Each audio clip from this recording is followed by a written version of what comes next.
Alors bonjour, je suis ravi d'accueillir Christophe Novak. Bonjour Sylvain. Christophe, vous êtes en charge du plan de transformation du groupe Accor depuis 2014 maintenant. Alors merci d'avoir accepté de jouer le jeu de ce témoignage. Je vous en prie. On se retrouve prochainement sur une rencontre du Cercle des transformateurs.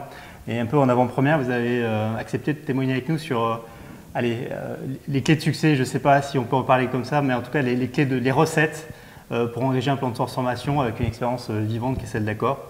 Donc, est-ce que vous pourriez partager avec nous quelques conseils, en tout cas fort de votre expérience depuis 3 ans maintenant. D'accord. Si on pouvait s'inspirer de ce que vous avez mené. D'accord. Alors déjà, c'est un travail d'équipe. Donc c'est parce qu'on a mené tout seul, mais je pense que des clés, il y en a plein. Je vais en donner 2. La première, c'est la vision. Je pense qu'une vision forte de là où on veut aller, portée par le top management, c'est absolument essentiel. Donc l'engagement des managers du groupe doit être total et entier et doit être démontré pour pouvoir embarquer le reste de la structure. Ça, c'est essentiel.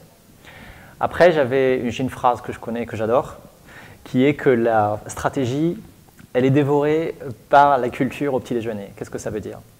Ça veut dire que vous pouvez avoir une vision qui est formidable, mais si vous n'avez pas aligné la culture de l'entreprise, la manière dont les choses sont faites, comment vous embarquez vos managers, vos middle management, voire l'ensemble des salariés dans la vision que vous voulez porter, ça ne marche pas. Donc en général, dans un plan, c'est le change management qui est, je dirais, le problème, c'est-à-dire que c'est l'humain qui, in fine, est toujours plus fort que la technique, clairement.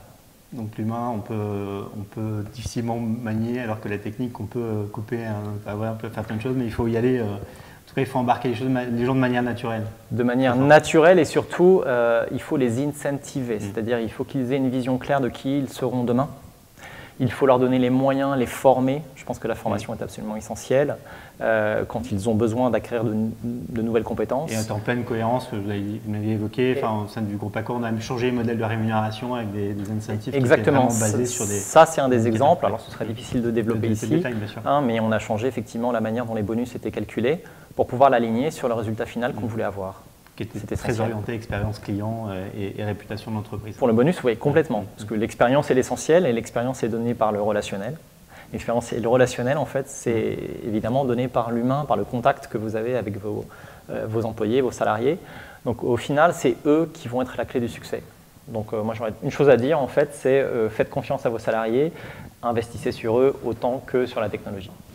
Merci. Merci Sylvain. Merci Christophe. Et puis il y a encore d'autres bons conseils que vous nous discuterez au fil du temps, notamment suite à cette rencontre. Il y en aura plein, j'espère. Oui. Merci. Merci. Merci beaucoup.